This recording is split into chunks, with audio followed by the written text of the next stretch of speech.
For those who don't know, tell us a little about who Quincy Jones is, what he's done, and what maybe he's most popular for. You better know who Quincy Jones is. I would say up until a week ago when he was alive, that he's the most impactful, most influential person in music alive. What was it like the first time you met Quincy? I'm not really a nervous guy, like, luckily. Yeah, true.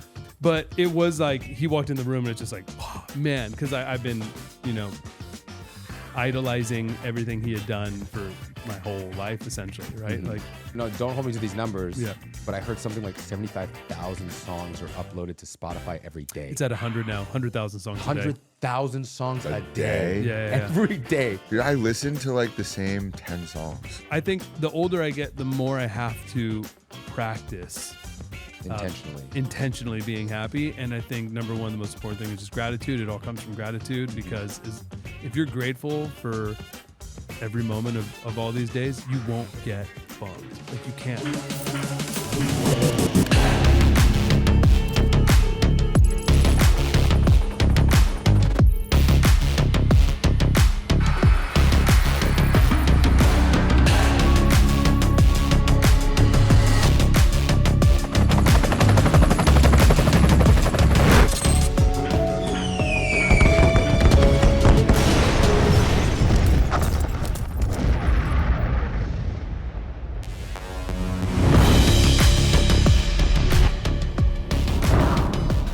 So you said you've been drumming at Quincy this whole week. Been listening to Quincy all week. Yeah. Tell me about that. Well, Quincy Jones passed last week, and so I've just been, he was very much in my life and in the community of my friend group and everything, and who I work with and collaborate with. So just like, I feel like I'm surrounded by it in a great way. Like, he's amazing. But yeah, I've just been hearing Quincy songs all week. I've been jamming his album The Dude all week, which is so sick, his solo album. And I know Carita specifically, the opening track on that song. I've been like jamming it over and over. If you don't know the song, listen to it. Okay. It's an incredible song. You'll love it, dude. It's such a happy song. It's so Spence vibes. It makes me want to dive into like all his other stuff. Like, for those who don't know, tell us a little about who Quincy Jones is, what he's done, and what maybe he's most popular for. Well, where's my camera? You better know who Quincy Jones is. So yeah, Quincy Jones, arguably, I would say he just passed last week at 91 years old. I would say up until a week ago when he was alive, that he's the most impactful, most influential person in music alive. Started in his 20s as the conductor for like Count Basie when he was like 20 years old, then got to Frank Sinatra, was Frank Sinatra's orchestrator and arranger. Wow. When Frank Sinatra was the biggest star in the world. And then broke so many boundaries, even in his 20s. Like, he was the first black man allowed to sleep in Las Vegas. Wow. That's a big thing. Yeah. Which was like, Yeah. No black men were allowed to sleep in Las Vegas? 60 years ago, Yeah. It's like, when Las Vegas was a thing, it was, no black men were allowed to. But I'm sure Frank Sinatra was so impressionable in that area, that it's like, this is my boy, this is my guy. I vouch for him. And, exactly. He just broke boundaries because of his connection with Frank Sinatra, who was the biggest star in the world. Frank Sinatra did that for Quincy Jones, and he did it for Sammy Davis Jr. as well. So Frank Sinatra was actually like a key figure in breaking black boundaries or standing up for black people and saying like, these people are my friends and they're incredible and they're at the highest talent level there is. And so Quincy was doing that because he was playing in Las Vegas with Frank Sinatra, and his name was on the marquee, but then he wasn't allowed to sleep in Las Vegas. Where'd he go? Probably the state line or something, I'm assuming. Yeah. How many Grammys did Quincy Jones have? He's the most Grammy-winning human of all time as well. I don't know. We could do a quick Google. That's a pretty impressive pull it thing. up, Gerard. Pull it up. How many Grammys did Quincy Jones win? That's a winning thing. What's your guess? My guess, wins? Oh, man. I would guess he had 50 wins or something, and probably close to 100 noms, like 80 or 90 or 100. Yeah. What's your Let's guess? look up noms and wins. You want me to tell you? Yeah, tell us noms and wins. He won 28 Grammys. Okay, 28. Tying with Beyonce. See, but Beyonce's coming. It's a different talent level. Not to crap talk on Beyonce, but Beyonce's stardom is mainly because she's the vessel that it comes out of. I feel like when it comes to Quincy, he is just the explosion of talent that it's all coming from. I mean, like Beyonce is the best at what she does. That's what she does. And Quincy's the best at what he does. You know, and they do very separate things. Quincy was mostly a producer and arranger, right, conductor, and produced Michael Jackson, produced every single Michael Jackson album was all. And he actually made Michael Jackson a pop star. Michael Jackson was famous from the Jackson 5 when he was a kid.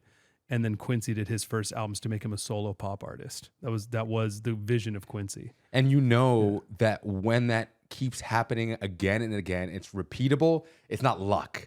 You know, it's Quincy Jones. It's like, oh, Frank Sinatra. Oh, Michael Jackson. Oh, everyone that he touches, it's gold. It's it kept going. And then he was releasing his solo albums like The Dude, which I'm referring to. That's what it was called, which is such a great name. I think it was 1983.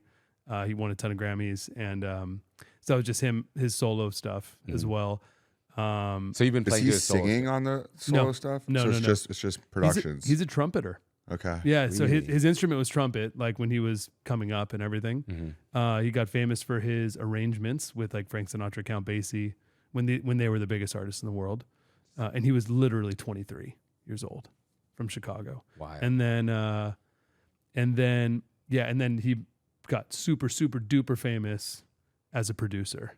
With Michael Jackson. I mean, he made Thriller, which is the biggest song of all time, as well as everything else. Rock With You. I mean, you know, every Michael Jackson. Right. Yeah. Like all of those big Michael Jackson albums were all Quincy. And it's such a different time now, too. I see that they've got a metric where they try and correlate streams now to album sales. It's nowhere near the same. That's just a guess. That's like an equation that they're like, maybe. Yeah, they sell like, okay, 15,000 streams is like an album sale or whatever it is. Yeah. It's arbitrary. It's not true. You can't compare the success of music artists today with Spotify streaming. Right. With album sales where people would go out to a store and purchase an entire album. It's so different. $15, $20 buying an album. I think it should be just called something different. We're in a different era, right? And we're in the streaming era and it's not sales. But when they say this sales, you're lying. Yeah. You're just lying. These are not sales. You're not You're not crushing Michael Jackson's when numbers. Something goes gold. When it's like 500,000, like what does that mean? No. There's no sales. Change the name. Maybe 10,000 units actually were sold. And the rest is just streams and trying to make an equation for it. Exactly. It's streams, but it's not sales. How do you actually compare though? What do you think the fair way to compare? It's just different. Sales? We're living in a streaming era. Right. The only thing you could compare would be concerts. Right, like, okay, how many tickets sold? Right. That makes sense. From like, how many did the Rolling Stones sell or the Beatles sell in the 60s and the 70s versus Taylor Swift today? Exactly, because that's not been replaced, right? It's an experience. You got to go do it. And just like in the day, you had to go do it. Didn't Taylor Swift break all records on this? Yeah, and the most recent tour is the first billion-dollar tour. Yeah. Incredible. What about like number of tickets sold though? Oh, yeah, she wins. Yeah. Taylor Swift wins. Yeah. Sure. But you don't know what it actually would have been like. Because keep in mind, back when like the Beatles were the biggest band in the world, and there was Beatlemania and all the stuff that no one had ever experienced before. There was no, like there were big concert halls and there were arenas, but they're not modern day arenas. They can't equate to that, right? They're not the same. And there weren't circuits, there weren't like tours where you're doing like a 60 city US tour. They just didn't do that. Because it was impossible. Like the Beatles would do. Logistics were too hard to do. Exactly. Beatles would do Shea Stadium, and that was like a huge deal that a rock band is playing a stadium, and they'd play Shea Stadium, and that was like history. True. But then like they wouldn't do multiple nights. They probably could have, or they probably could have taken that on the road, but it was too hard to get people around. It just wasn't a thing. Logistics were just wasn't a thing. Yeah. That's a good point too. But also, it's like on the other side, now you're competing with so many different artists and so many other things to do to entertain humans. Yeah. Back in the day, it was like the Beatles are in town. There's nothing else to do. That was it. That was it for the month. Also, there's only the Beatles. Yeah. It's like there's not so many different artists with so many different options and so many different venues. So many platforms to learn about new artists. And to be entertained. Exactly. There was only radio and like a little bit of TV, like one channel. Yeah. And there was like the Beatles created a genre, right? Rock and roll. They like kind of created what it was. There's Chuck Berry and there's other things before you could argue about like what it is, but like for what they did, they were the first to do. Right. And it was too expensive. No one could just go and make an album. You couldn't just go into a studio. Right. You had to get discovered and have someone fund to pay to put you in a studio, which is super expensive. And How expensive was it to make an album back then versus what it is now? Depends. I don't know. I'm not that old. Like all the real music that you had to record on the real instruments, and get it perfect. Every time, I kind as of opposed went to on the today with tail mixing end where boards. labels were kind of spending with Black Tide. I think our first album, we spent something like $300,000 just on the record, and then we extended it and ended up spending more and more and more, just to get it right, because we were in the studio for 6 months straight. We lived in the studio in Chicago. Live in studio, exactly where Disturbed made their first album. We're in there and just like, you eat, you do this, and you work, but it's expensive because it's rent essentially as well, and you're 5 dudes together just living. And we spent quite a bit. It's easy to drop a few $100,000 making an album these days, but also you could spend $0 making an album. So you could just do it at your house, right? Like that wasn't an option back then at all. So now it just enabled everybody, anyone in the world can make a song today, right now. I don't know. No, don't hold me to these numbers. But I heard something like 75,000 songs are uploaded to Spotify every day. It's at 100 now, 100,000 songs a day. 100,000 songs a day. Yeah. Every day. Yeah. I mean, that's just I listen to like the same 10 songs. Yeah, I know, exactly. And like 60,000 of them a day come through DistroKid, I think is the number, just from DistroKid. It's wild. What's DistroKid? DistroKid's a distributor. It's like an independent distributor. So anyone could, like, you could make a song right now and just put it through DistroKid and put it on Spotify or Apple or anything you want. Anyone can do it and get your music on all the platforms. Got it. What's up, Poppy? This is Poppy. Hey, Poppy. Come here, pup. Poppy the puppy. Here's Poppy. Just looking for a T-bone. Yep. Dude, so tell me about JammCard. This is the company you started that is basically what you're calling the LinkedIn for musicians. That's kind of what I call it. Yeah. For professional musicians. It's not just like any musician. It's basically like industry professionals. Think about Lady Gaga's band. Those are all humans and they're all very talented. Very talented. Some of the most talented. The most talented in the world, and when they're not on tour with Lady Gaga, it's like they want to connect with each other. They want to do things. They want to hire each other for gigs and everything. That's kind of how I quickly elevator pitch JammCard. Essentially, the whole professional music world is freelance, right? So it's a network for all the top creatives in music. We call them music professionals. So all the professional musicians, but that also includes producers, songwriters, engineers, crew people that are on tour. Like we have all of them in the network. And so now we're the biggest network of all vetted professionals in music in the US. And how many people are on JammCard? 15,000 members. Oh, wow. Yeah. Nice. And it's like Spence said, it's all, Super you have to niche. apply to join. It's like everyone's making their living in music already on the platform. So it's a lot of like kind of the size of how many people there are the that are industry. making a decent living. Yeah. So the whole music industry then that are people that are making a decent living is only 15,000 people? Well, There's not that many Lady Gagas. yeah, I mean there's more than one that. Lady Gaga. Yeah. First of all, we don't have everybody. Yeah. We don't have everybody, that's for sure. Yeah. And there's a lot of other things, like a lot of worlds that we're actually not that big in, like classical music. People make their money like every major city has like a philharmonic, and like all these things, and that could be 100 people in every city. We have a lot of string players, but we definitely don't have like that whole market, the classical. We have a lot of pop, hip hop, rock, country, mainstream, jazz, stuff you're gonna hip-hop. hear on the radio or at big festivals. Exactly. We don't have, like we do have the DJ world, but not owned in the DJ world. There's a ton of people making money as a DJ, As DJs, yeah. right? Like, so that's a whole other world. So we do have a lot of DJs on the platform, but there's kind of a whole other subset of people that aren't even musicians that are DJs. And then there are musicians that are DJs, right? So there's kind of both. And there's so many things that also go into like an entire production. Yeah. The lighting, the sound. Do you guys have those people Yep. on there as well? So lighting, LDs, lighting directors. We have a lot of the best lighting directors. Cool. Definitely sound engineers, front of house engineers for like the biggest artists in the world. When you go see Odessa or when you go see these huge Coachella headliners. Yeah. Yeah. A lot of all those, not all of them, but most of those people are in JammCard. Like if you go to Coachella, almost every person on stage, pretty much at this point, is a JammCard member. That's a good way to put it.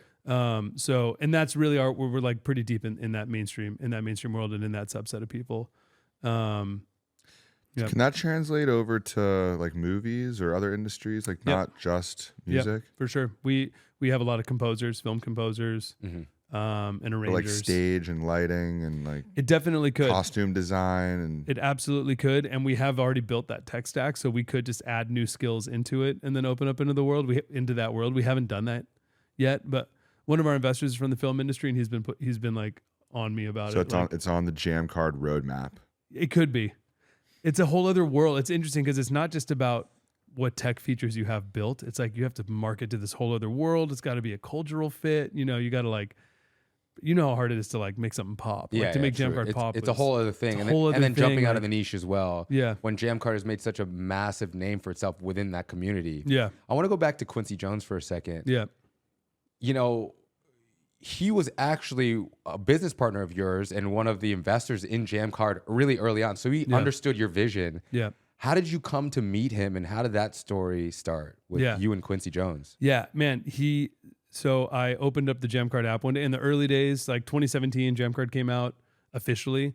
And in those days, like it was pretty much just me, like like early stage founder. Yeah, for sure. And I would go in the admin every day and to see who signed up every day, like who applied. I was manually accepting like people, you know, like this person's pro, and I was going through all the applications alone and then accepting, and then writing them like welcome to Jammcard, like as if I'm an employee. It's just me. Thanks for joining us. Yeah, exactly. Us is me. You got to do that, right? You got to do. You have to have every hat. You have to wear every hat in the early days. And then, so I noticed that this guy Adam Fell got on to Jammcard, and it said president of Quincy Jones Productions. And I was like, what the hell? What does that mean? Who is this guy? So I like looked him up and saw that he essentially ran Quincy, right? So he was like Quincy's manager, ran Quincy's management group, which also managed like Jacob Collier and these other great artists.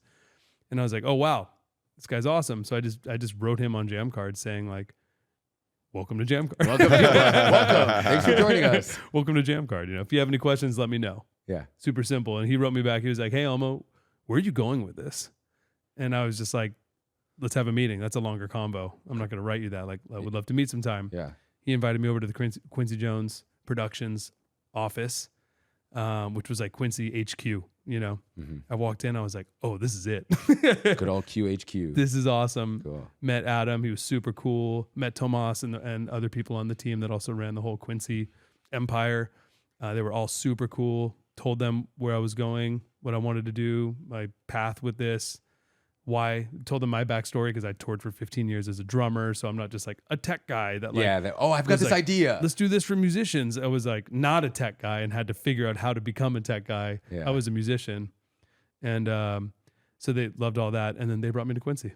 Nice. Yeah. Cool. So they were like the why am I blanking right now? The middleman / the wall, the guard. Come on, dude. What is the phrase? The catalyst between you and Quincy. They were the protectors. They're the protectors of Quincy. Yeah. They were the Great Wall of Quincy. Yeah, the Great Wall of Quincy. Yeah. It's exactly what they were. Yeah. They just stood shoulder to shoulder. And, what was it like the first time you met Quincy? Dude, were you nervous? I remember. Yeah. I mean, I'm not really a nervous guy, luckily. Yeah, true. But it was like he walked in the room and it's just like, oh, man, because I've been, idolizing everything he had done for my whole life, essentially, right? Mm-hmm. So, but once you meet him, he was such a friendly, charismatic, nice guy. He's a superstar. Yeah. You know, he's a superstar. I'll just be like, hey, what's your name? He would ask everyone like, what sign are you? Like really quickly.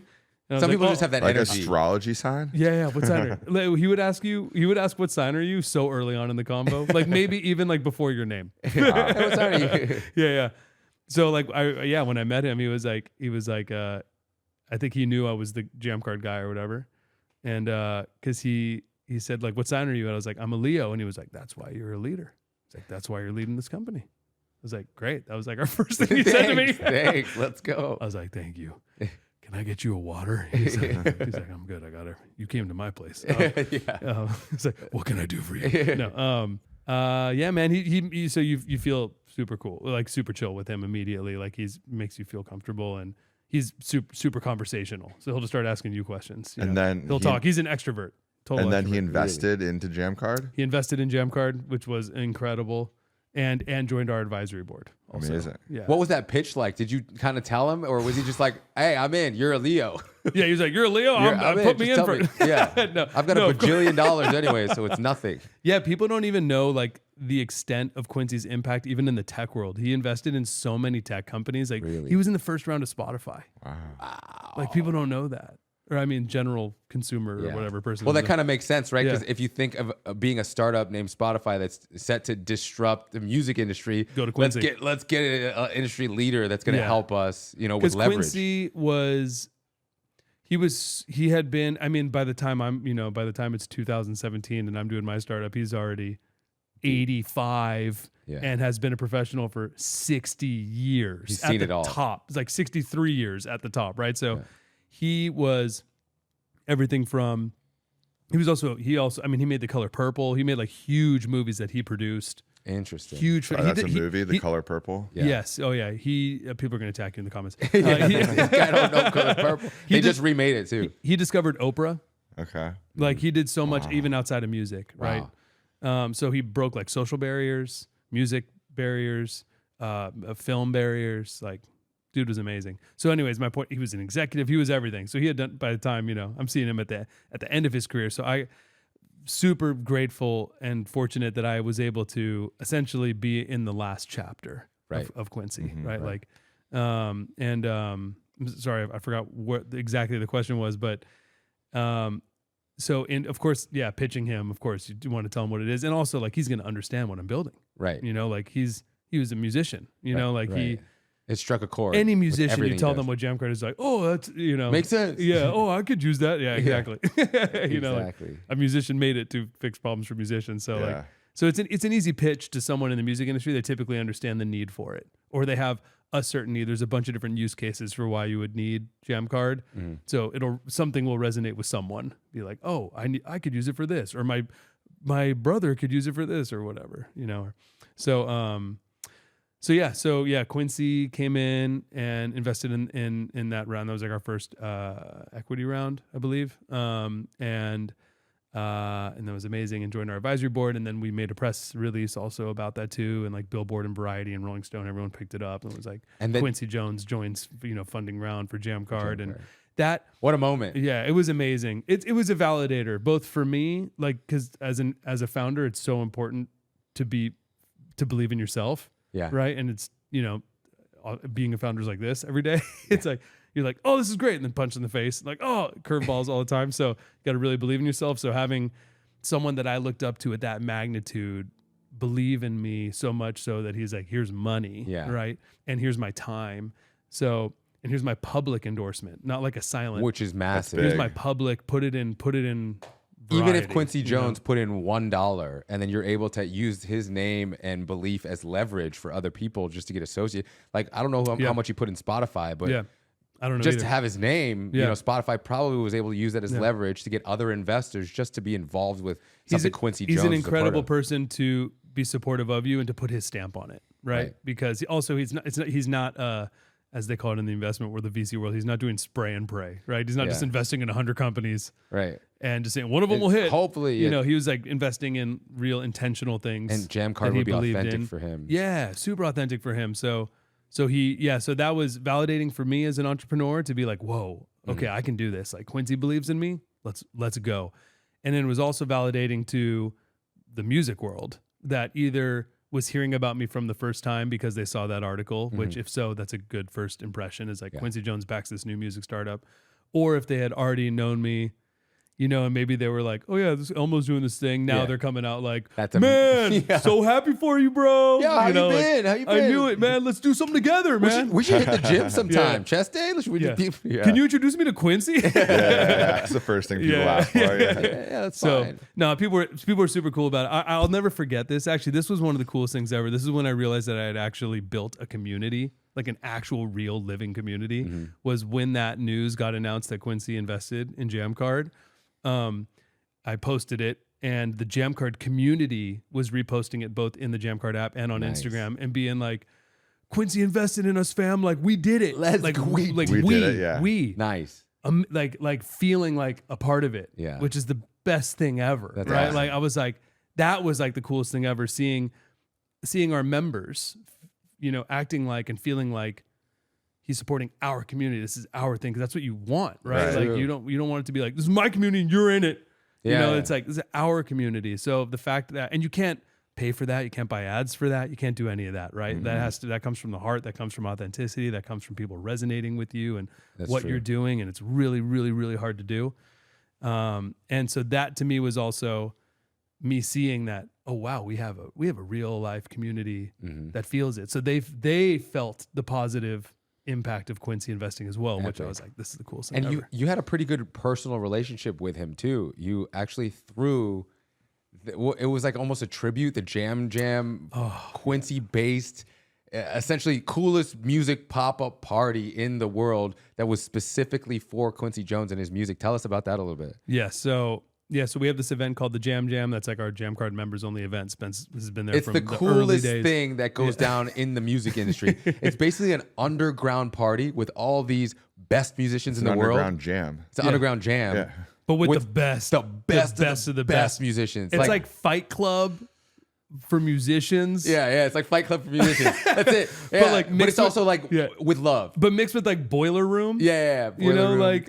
But for musicians, and like super full of love, like full of support and excitement and hype, and like. And to put it in perspective, let's say you're a fan of a band or an artist, and those really talented people on stage, they're playing all the songs but they have to play them in a certain way, because you're playing the songs. You're not really like showing off your talent in a sense. Right. When you get to the JammJam, you can be playing these songs, but you're just talent overload, So it's a really special, one-of-a-kind experience that he envisioned and saw through. And then this one specifically was Quincy Jones themed. Which was nice. One of the greatest nights ever for sure. Like, and big shouts to Adam Fell and Quincy Jones Productions, that team that brought me to Quincy. Because I went to them even, I want to say in that first pitch being like, we do this thing called the JammJam. We got to do one with Quincy. It didn't obviously happen at first. It took a minute. Hold on. But once the investment happened and all that stuff, I don't remember how soon it was after that, maybe a few months or something after that. I was like, yo, can we do I have a vision. I want to do the Quincy Jones JammJam. I want to get like members of the original Thriller band back together and like bring it back to life. And the other collaborators, Quincy has this whole world of young talent that are the most incredible people that he's discovered, like Jacob Collier, who's now a 6-time Grammy winning artist, and a bunch of other people that are super, super talented. I was like, let's do a whole night, celebrates Quincy, and let's get like members of the OG band, like Greg Fillinganes, and the people that like Greg Fillinganes played the synth. That's him on Thriller synth, like on the record, like and a million other things of Quincy's and Michael's. Let's get those people. Let's get the young generation, these new cats that are coming out killing, and let's get this whole Quincy squad of these incredible people that he now manages and backs, and do this big talent. Community night. And so we ended up doing it. Thank God we did it, because COVID hit right after. Oh, wow. And there's been Quincy hasn't been out of the house pretty much since then, and now unfortunately is gone. But so I'm so happy that we got to do that. And it was great. Quincy came and we got to celebrate him in person and just love on him with like all these incredible musicians, like a lot of ones that he knew, like I was saying, his OGs that have been with him for decades. And also I brought a bunch of artists that he didn't know that I wanted him to see. Like I brought Trap Jazz. Okay, cool. Who I ended up making a whole film about that we sold to Anscape and Disney, and came out and made this whole Trap Jazz documentary. It's on Hulu. What is Trap Jazz? Is that a genre? It is both a genre and a group, and now a film. He told me he was making, this was years ago. Elmo was like, I'm making a documentary. Boom, sold it to Hulu. It was on Hulu. I sold it to Disney. I came, nice. Or we did. It was a collective effort, but I essentially had this. I met these guys. Not to take this too off, but it does fit into the Quincy story.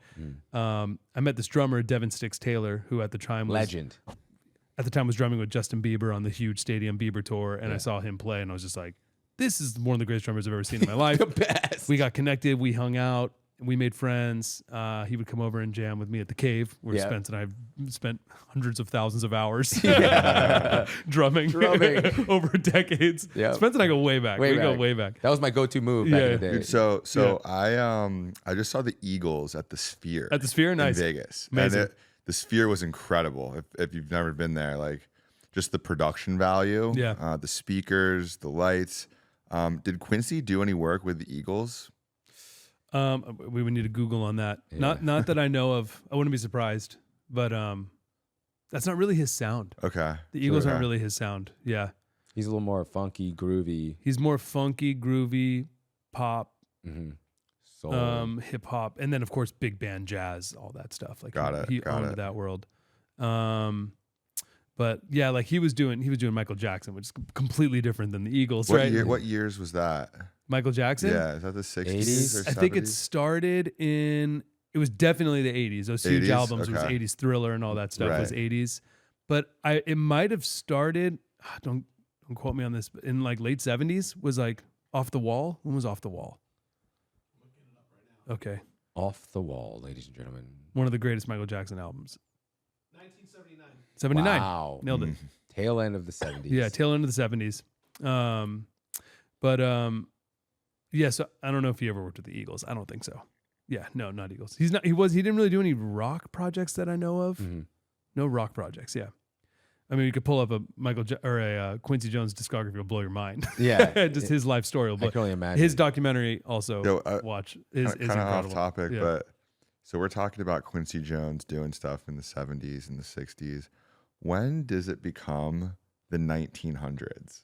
When do we just refer to it as a century as opposed to like within the next 200 years? Well, within the next 100 years, because we say like 1870. Yeah, well, that, yeah. Oh, we still, I mean, yeah, I guess. Yeah. I mean, when we're 100 is the answer. Yeah, true. It's coming out. When we get into the 2030s, are we going to talk about the 70s as in like? Well, look, I mean, that's about the time. Gen Zs, right? The Gen Zs and the Gen Alphas now are all born in the 2000s. Right. So I think the second that I think when the Gen Zs are in their 20s, which they're not yet, right? Yeah, the Gen Zs are 20s, early 20s. God, they're 20s already. Yeah. Okay, They're going to be like the 1900s. Yeah, they're going to be. Oh, back in the 1900s. Back in the 1900s, it's going to be wild. Dude, we were born in the 1900s. Solid 1900s, yeah. That was the best time. It really was. 1900s. Before the internet. Yeah. Before it ruined Way back everything. in the 1900s. Before Quincy Jones invested in Spotify. Yeah. By the way, speaking of Spotify, have you guys ever seen the movie The Playlist? Or not the movie, the TV show The Playlist? I haven't seen it. I believe on Hulu. I haven't even heard of it. So incredible. It's on the founding of Spotify, but it's a very interesting way that they film the show. It's 8 episodes, and it's from a different perspective of every single person. So the first episode is from the perspective of the founder and CEO, Daniel Ek. Mm-hmm. Then the second episode is from the perspective of the CTO. Wow. And then the third one is from the lawyer. And then the fourth one is from the perspective of the big music industry executive that they need to go license all of the music from. How long is each episode? It was regular, I think, like a 45 or 50 minute. It's a documentary? So it's the same. No, it's like a series. Yeah, but it's like a drama. It's a drama. So is it scripted or is it all scripted? So the idea is the same moment in time as it was the same episode, but just different perspectives. Pretty creative. So cool. Pretty creative. Oh, I got to see that. Yeah. And it is incredible how Spotify was formed. I mean, obviously it's the most popular music playing app, but just the way that they fix some of the problems, like the way that the music is instant. But it's not on. It had to the be device. faster than download. In order to get you to pay. And it was also timely though, because Spotify couldn't exist if it was earlier. Yeah, no, they came as a solution to Napster. Right. And people just being like, music is now 100% free. Yeah, it's easier. And you can just download anything and have anything. They were the solution. Mm-hmm. So there's an aspect of it where they're fighting against the pirates that were like downloading it for free and stuff like that. They had to shut that down. It's wild they actually did. Highly recommend the the playlist though. I'm definitely gonna watch that. I'll check it out. I'm definitely gonna watch that. It was during this time, I think like maybe 3 or 4 years ago, a series came out on the founding of Uber. called Super Pumped, and just the No, founding story of seen that Uber either. I was haven't seen it. incredible. Obviously, the playlist on Spotify. We Crashed, which was the We founding Crashed. WeWork one. Yeah. of WeWork, Yeah. and then one on Theranos with Elizabeth With Holmes. Elizabeth. Oh, is it Theranos? I thought it was Theranos. It's Theranos. Theranos, okay. Theranos sounds like more like Avengers. Yeah, style. Avengers. Yeah. Theranos. Theranos Endgame. She's ended. That one is called Out for Blood. Oh, I Nice. gotta check it out. Good. Yeah. Appropriately And there are titled. four incredible TV Wow. series that you should watch. Dude, so Travis Kalanick, the CEO of Uber, right? The original CEO, the founder that built it, or the co-founder, but the CEO, the guy that built it. Yeah. I'm all through that doc. Jammcard led me to ending up at his house Really? when Uber was at its absolute peak and he was the biggest CEO in the world. Interesting. What was that like? Not for a party, just like me, him, and his girlfriend. How'd it go down? It was so what's crazy. Travis like in real life? It was so crazy. I was in San Francisco. This is early Jammcard days. Jammcard started popping off. It's probably 2018, 17 or 18.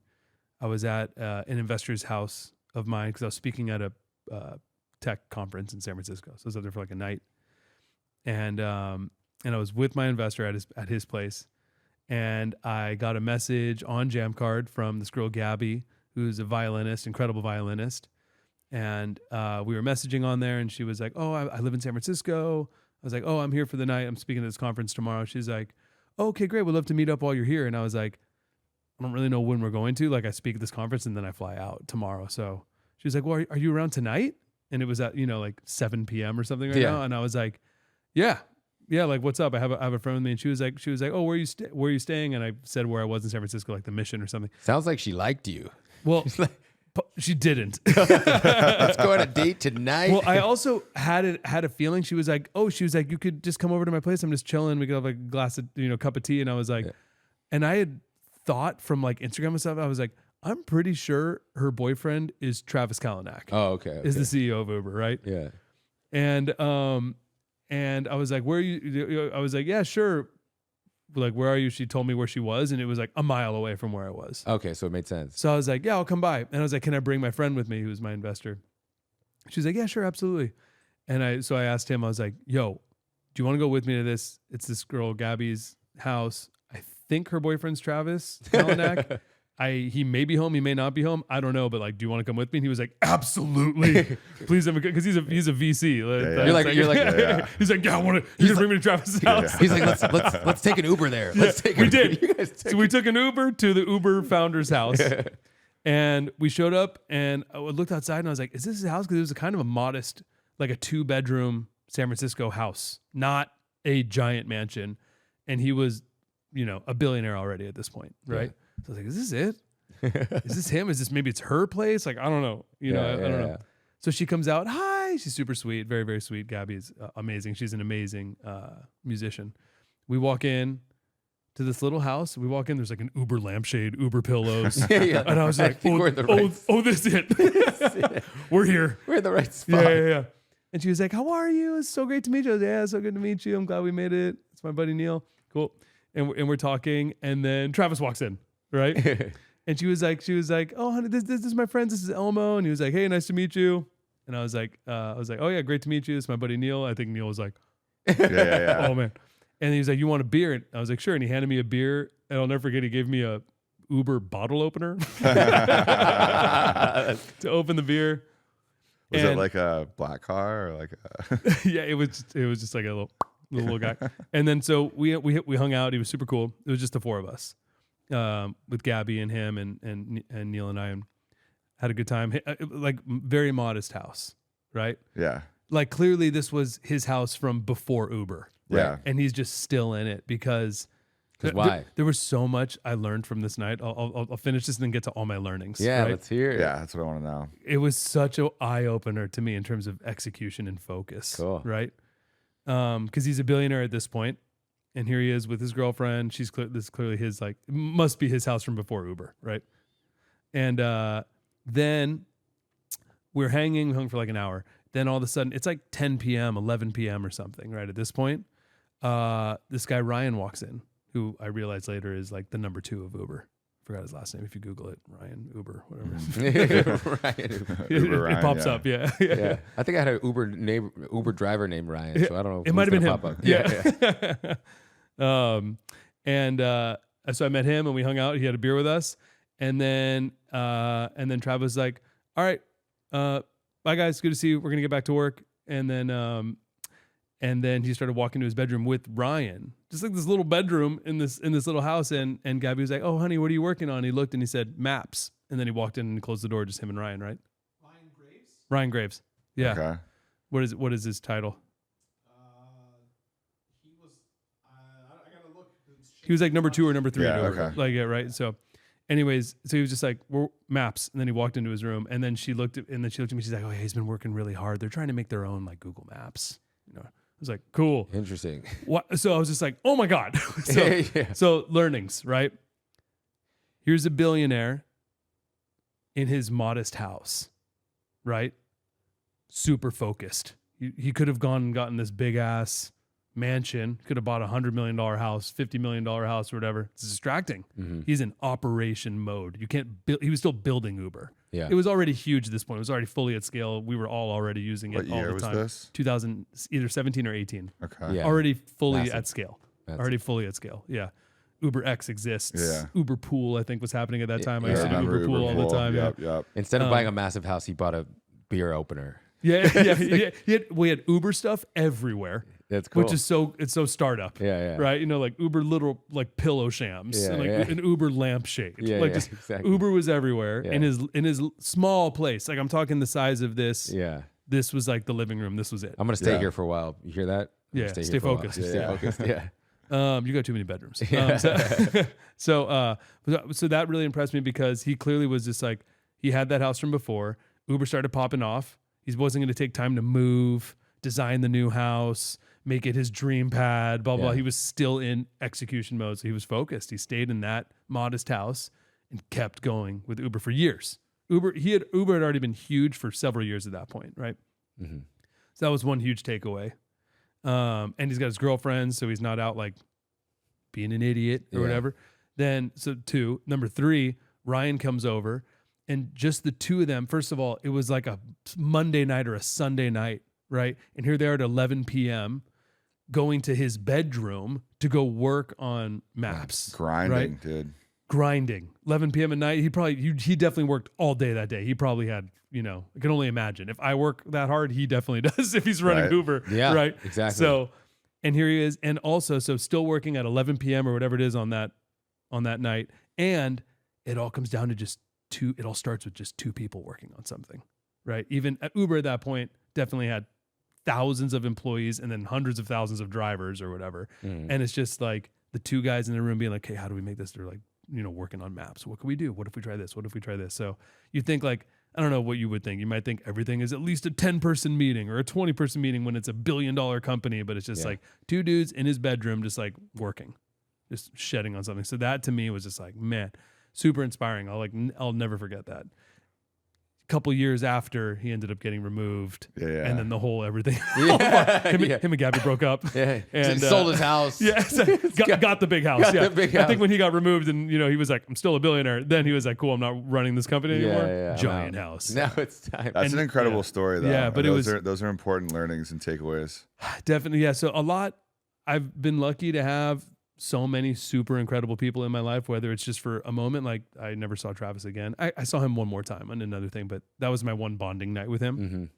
Or to a Quincy, or to people that I have in my like daily life that are amazing. And there's so much to learn from all these people, especially these people that are my friends that have become. I have a few billionaires in my life, right? Mm-hmm. Super wild, and they're self-made. They built companies. Who are the other Yeah. ones? Man, not to like name drop. All the billionaires. Well, now. here's the thing. My billionaire friend. This sounds so. I sound so whack so right now. Funny. I Say it, don't dude. mean to sound Say whack it. like this. It's Yeah, I not- know. but Well, here's what I will say about these people. I know a couple billionaires too, brother. Okay, so the ones that I know, Spencer, way different than the ones True, you- true. The ones that I know are behind the scenes, Low key. not flashy, low key. Same with mine. I love it. And Bugattis are not flashy, right?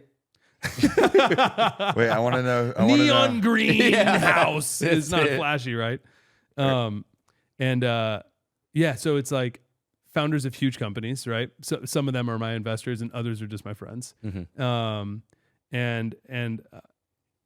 bond on just like entrepreneurship or creativity or execution or music or life or whatever it is. And they are all brilliant people. And most of them are actually just like quite simple people, actually. Quite simple people. Like they're not like the guy with 10 million bucks that's super flashy. That's fucking everywhere. It's in your face. That's whatever. Like a lot of people look rich, Yeah. but they're not rich. Yeah. And then a lot of these people guys, are, but they don't look like they don't even want you to know their name. Yeah. They have some of them have families, some don't actually. A couple of them are single. But they're usually, even if they're doing a party or an event, they're not out there. They're like super low key. So that's really interesting to me because I know that you can feel the pressure of money. And I've seen a few of my incredibly wealthy friends, it seems like actually be depressed by the amount of money they have, by the weight and the load of the money on your shoulders and the guilt of it compounding and making more money on its own when you have friends that may be struggling. Right. I've seen that happen to a few people in my life where it's like super eye opening. You think like, we're working hard and we're like, oh yeah, we want money. We want, want to be able to buy all these things for like, I would love to buy a house for my mom. That'd be the first thing I would do. Right. Like all these things like, right. And then you see someone that has like all the money in the world. That's because of that. It just generates even more. So once you have that much money, you can't spend it all. Right. Like you could put $1 billion in 5% interest CD account or in treasuries and it makes $50 million a year. Yeah, right. No risk, right? So zero. So like once you have that much money, it can be depressing. A lot of people have that money though in stocks. Like it's for sure. Either in stock or in like whatever company it is that they founded. Yeah. True. Yeah, absolutely. And then a lot of them realize those things and then have cash or buy other assets like real estate or whatever. It's literally hard to have that much money. Yeah. You have to employ people to just manage it, to just tell you what's happening. Because if not, you can get in trouble, even though you're like, I'm not even doing anything. Yeah. Yeah. It's really crazy to think about. And I have seen specifically, like one of our investors is a billionaire who died a couple years ago. Wow. Tragically in his 40s. Can you say who it is? It was Tony Hsieh. What did he do? Zappos. Okay. Wow. He created Zappos and he sold it to Amazon. Incredible entrepreneur. Wasn't he young? He was 47 or something. Super young. How did he die? Isn't it like a mystery? He died in a freak accident. It's not a mystery. They haven't really fully gone into it, but essentially it's dark. It sucks. Okay, Yeah. that sucks. Yeah, it was like a freak accident situation. I read some about that. Yeah. I don't exactly recall, but yeah. But Rest essentially, in peace. yeah, rest in peace, and you can do your own research on that. But he was in it. But don't listen to all the bullshit. He was an incredible human, and he was so good to so many people. Yeah. He was such a loving guy. He literally funded so many artists, not even trying to take any benefit from it. And I mean, he put $350 million of his own money into building downtown Las Vegas. Wow. And everything. And yeah, he helped so many people. It's like incredible the amount of people he helped, but his wealth seemed to make him feel guilty, even though he earned it fair and square. That's a good example of what you were talking about. The Yeah. pressure on the shoulders. The pressure. So speaking of that, you as a founder, Yeah. and with all your success and your network of people that love you, and how do you find that balance of working hard on your company with that roller coaster that a company can be, to maintain such a positive mentality and spirit and just good energy around that? You seem we're really close friends, but you're always like that rock for yourself. Yeah, thanks, man. How important is mental health for you, and how do you kind of keep that on? Super important. Yeah. Yeah. I think, look, luckily I got lucky. I'm a happy guy. I was a happy kid. Big. I got a lot of love from my parents. So definitely I'm just like blessed to be naturally happy. But now when you do things like, you get older, things happen. Right. Starting a company is super stressful. Yeah. You know, like you knew me when I was a drummer. When I was a drummer, I was like, there ain't nothing wrong ever. This is easy. Let's go. You know, and then should we jam? yeah, just all jams all Yeah. the time.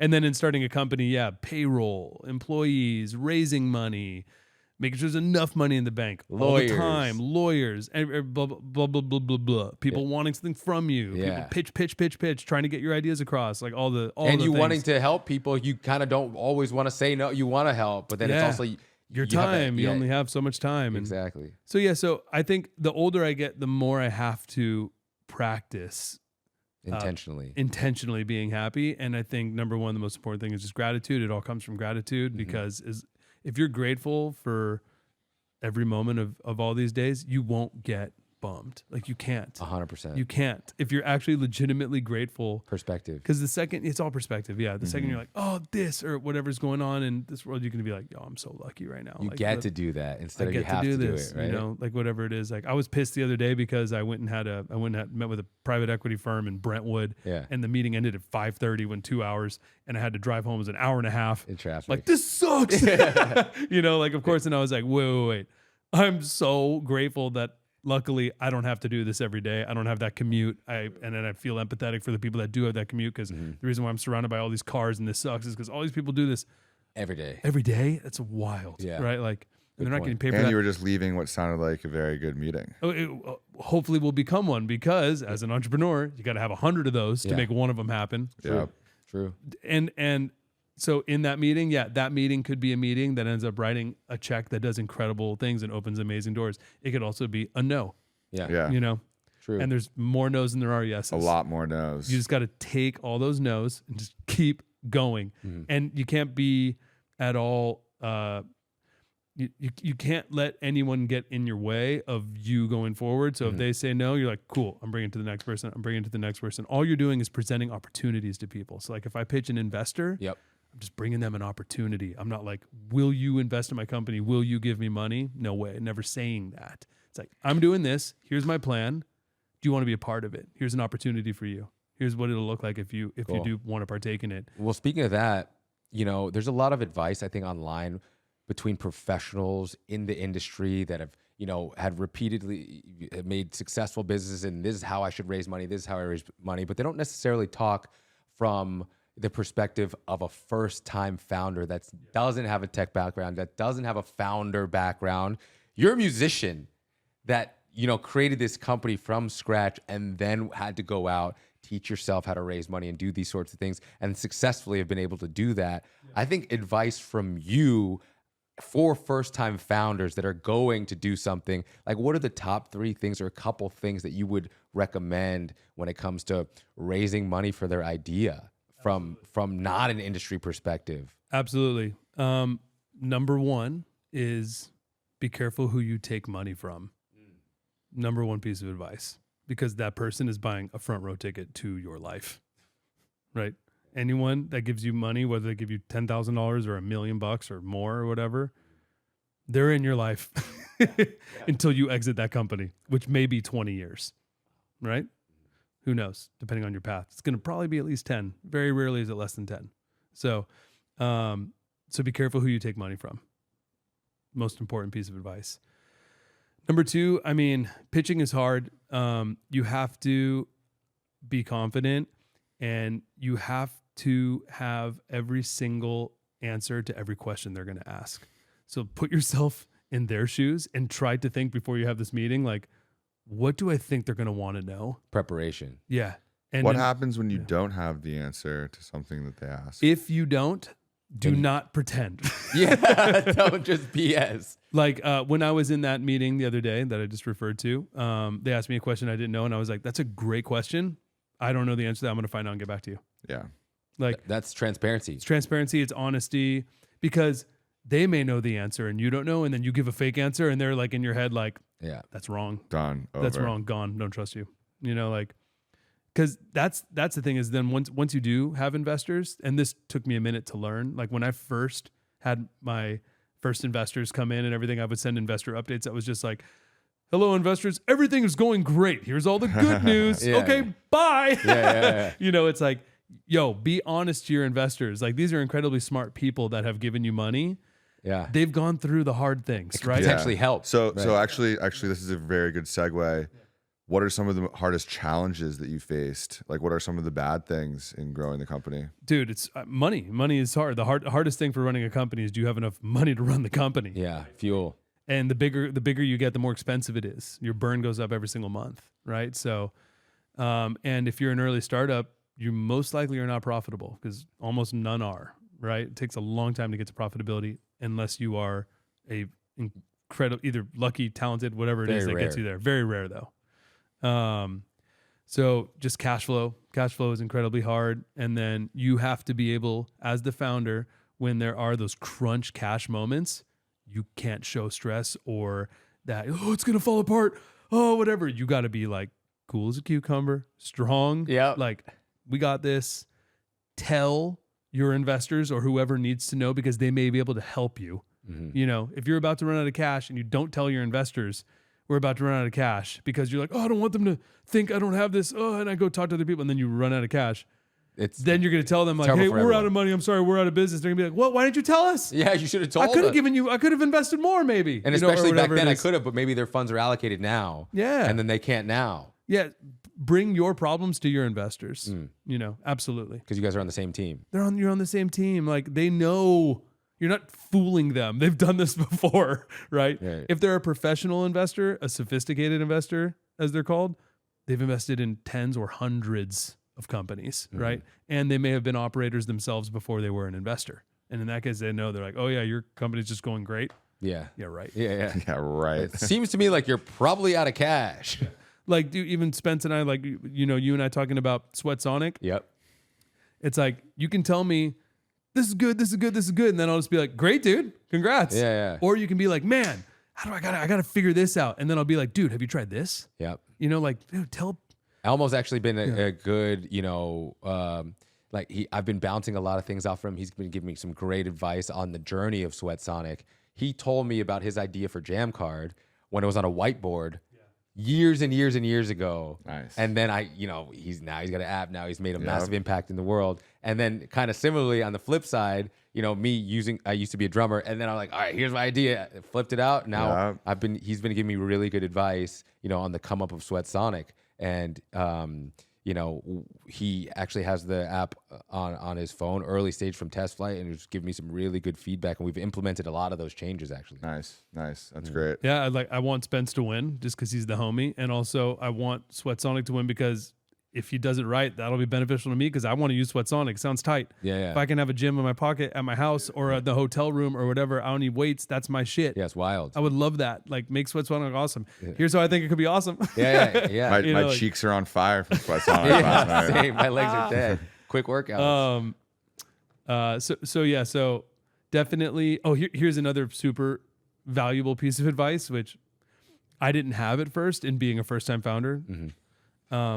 Find other founders. Like, get a founder group. Yeah.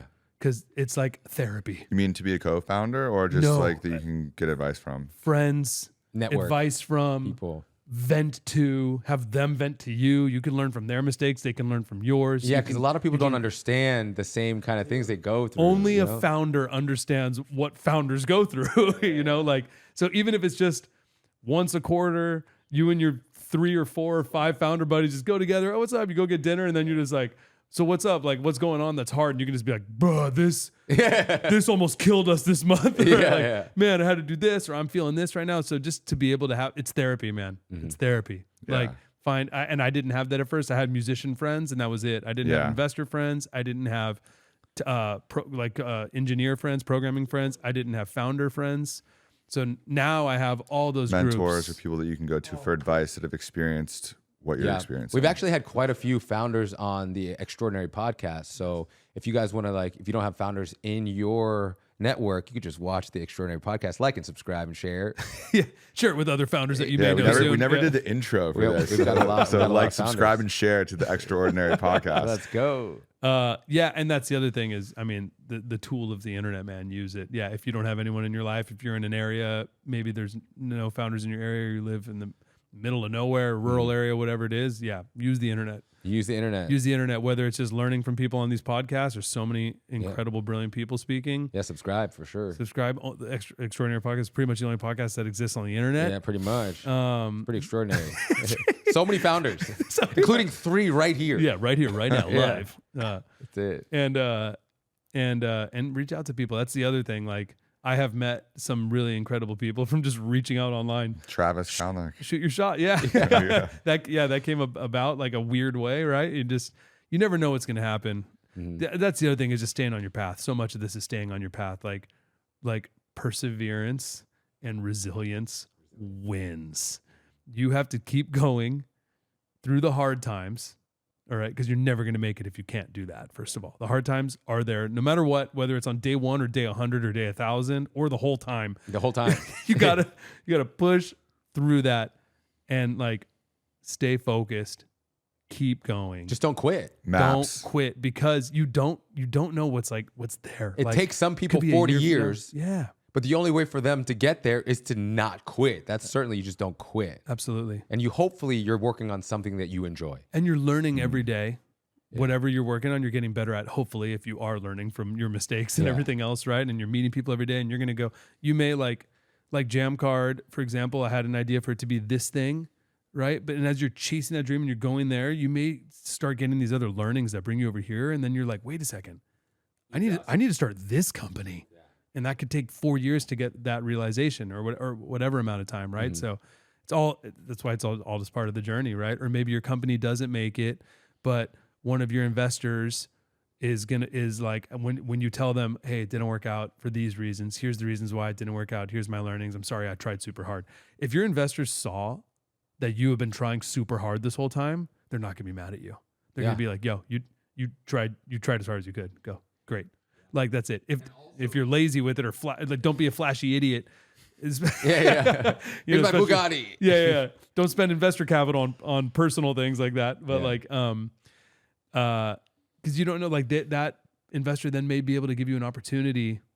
That'd be like, hey, I just started this other company. You should join. Also, it's like, that's an incredible learning experience that they know that you have as a founder. Yeah. So they can take another gamble on someone else that they didn't have that learning experience, even though it was an expensive one. It's now, okay, you're trained, and now that's valuable. That's like schooling right there. It's and now they schooling. could use it. It's college for the next thing. Yeah. It's a pivot. I'm like 10 years in on Jammcard. Like, who knows if it goes another 10 years or if it goes one more year. 10 years in. I thought you started in 2017. It came out in 2017, but I stopped touring and released the first version of it in 2014. Wow. Yeah. 10 years in. Yeah, I'm 10 years in. The first, and Spence is one of the few people that actually knows about that, because the first 3 years was insanely hard when I didn't know any programmers or any that whole time. It was like a 3-year learning curve for me, and I quit touring, went all in, put all my own money in. Jumped right in. Went all in and spent all my money, lost all my money. Was like, shit, had to go back on tour because I had no more money, but kept going. Yeah. And then got it right the second time. Nice. Got it right the second time. That's a great story. But anyone else could have just quit. If I would have just quit and been like, oh, it didn't work. I spent 3 years on this thing. I remember the OG Jammcard logo. It was different. Yeah, it was different. Yeah. It had all these colors. All the colors. Yeah. And so if I didn't just keep going, be like, no, I'm gonna do this. Yeah. I'm gonna keep going. I know here's where I fucked up the first time.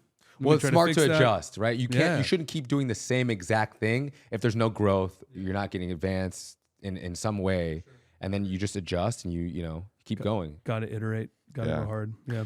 Well, dude, it's been awesome learning about Jammcard and hearing about your experiences with Quincy. Thanks for joining us, man. This is awesome. Quincy Jones, You the legend. are extraordinary. Hey, thanks, my guy. You too. Sweat Sonic, get it in the iOS store now. Let's go.